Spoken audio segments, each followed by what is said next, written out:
Good evening, everyone. I'm Angie Casada. Thanks for joining us tonight here on the Eastern North Carolina CW. Elections are now over and the results are in across the East. Hundreds of voters began today voting as polls opened at 6:30 a.m. and wrapped up at 7:30 tonight. We have those results and more. First, we're going to start with the U.S. District 3 race, where incumbent Walter Jones battled Scott Dacey and Phil Law in the race for District 3. We now know that Jones has won the race, coming in with 43% of the vote. Phil Law getting 29% of the votes, and Dacey coming in with 28% of the votes. Now, on your sides, Josh Birch joins us now from a Representative Jones campaign headquarters. And Josh, what can you tell us about this race? Yeah. Well, Angie, this race was certainly one that we were watching very closely. A lot up for grabs, and it was very much a case of Walter B. Jones not always voting yes with his party versus his opponents who were running strictly on the Trump platform. And we talked about this. You had some no votes on things like tax reform and health care. Why did you do that and maybe not support the Republican agenda there? Well, Jason, one of my biggest concerns is the growing debt of this nation. When Bill Clinton left office in the year 2000, we had a Republican House, Republican Senate. Our debt in 2000, $5.6 trillion. Today, as you and I are talking, it's well over $21 trillion. I do not support legislation that's not paid for. I don't think the tax cuts will pay for themselves. In fact, Maya McGinnis, who's with the American Committee for a Balanced Federal Budget, came out recently and said that the interest on the debt in the next 10 years will be $1 trillion. And the debt's growing all the time. So if the bill is paid for itself, I usually will support it. But when it's not paid for, I cannot do that to the next generation. It's not fair to them. And real quickly, you've announced that this is going to be your last 2 years in office. Why was this so important? Why not go out before this? What do you want to see get accomplished in these last 2 years? Jason, I have many issues I'll be working on for the district. We know how to get things done. I have a great staff in Greenville and a great staff in Washington, and we know how to get things done for the people of Eastern North Carolina. And I want to protect the horses up at Currituck. I want to rename the Department of Navy to be the Department of Navy and Marine Corps. I worked on that for 15 years. I always got it through the House, but not the Senate. All right, well, appreciate it. Congratulations on another win. This is not new territory for you right now. We're going to send it back to you in the studio, Angie. We're live here in Greenville with the winner here, Walter B. Jones. Back to you.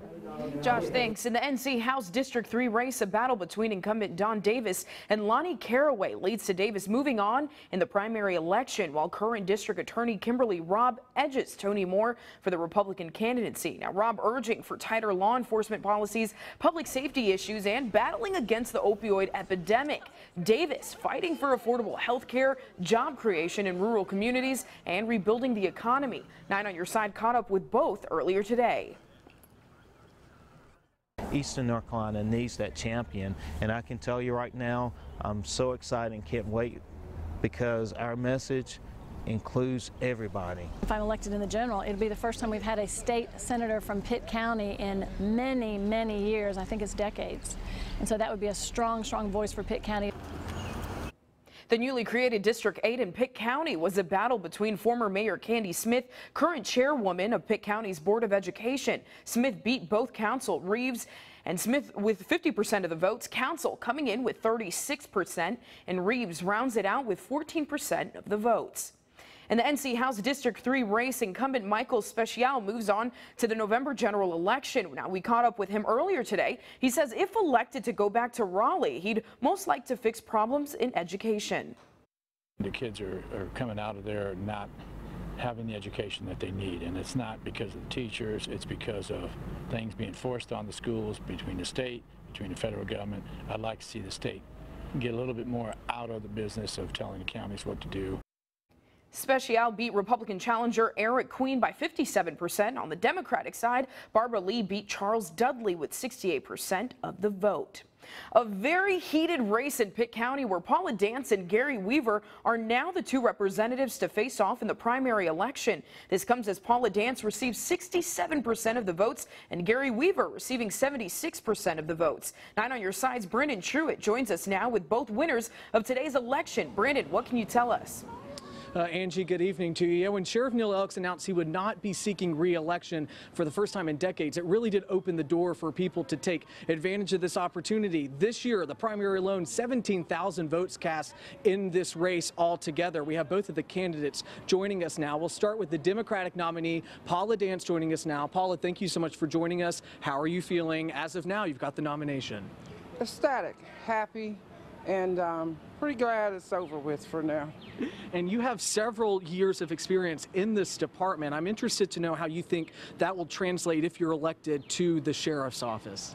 Well, you know, from the beginning of my campaign, I've pounded and pounded and pounded into the minds of people to remind them of what I've done, the experience that I have in this agency, and I felt like it ought to have meant something. And so that's what I focused on, my experience, the things that I've done in my career, and apparently the citizens of Pitt County agreed. I want to ask you quickly, what's the biggest issue facing people in Pitt County in your eyes? Well, of course, school safety is one of the biggest issues. Opioids is another, close tie with the issues of what's happening in Pitt County. There are many, and, to put one ahead of the other, kind of doesn't mesh. But anyway, there are several issues, and so those are two of the ones that I would say are the largest. And you'll be talking about those as we go to the general election in November. As we go to the general election, I will be talking about. Thank you for joining us. We're going to go to the other side of the ticket now. The Republican nominee, Gary Weaver, several years in law enforcement. Interesting, your experience deals with the State Highway Patrol. I'm interested to see how that is going to tie into the Pitt County Sheriff's Office if elected. Yes, sir. Well, thank you. Also ecstatic to have won. My background is with the police department and the highway patrol, a very prestigious organization. I see leadership coming in from a new organization coming in, taking over at the sheriff's department and leading in a new direction to lead it into next years in law enforcement to keep right on growing and growing. And I want to ask you the same question about the biggest issue in your eyes that might be facing people here in Pitt County. I would say the school safety is number one, opioid would be number two, and heroin. That also leads into more breaking and entering. If you get drug use, it's up, and gangs. Gangs are another thing. There's a lot of things that we need to work on, and I look forward to carrying those forward. Thank you so much for your time, Mr. Weaver, the Republican nominee for this race. We'll have much more of this coming up at 11 in WNCT. Really, the race just beginning for the both of them as we head to that general election just 6 months away on November 6th. For now, live in Greenville, Brandon Truitt, 9 on your side.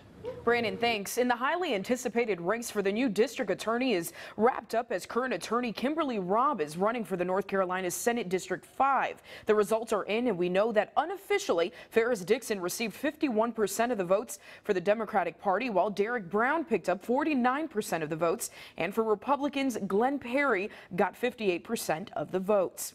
In Craven County, a very tight race in the highly talked about race for the new sheriff, where unofficially Jerry Manette has 48% of the vote, and Eric Smith coming right behind with 47% of the votes, followed by John Gilliard coming in with 4% of the votes.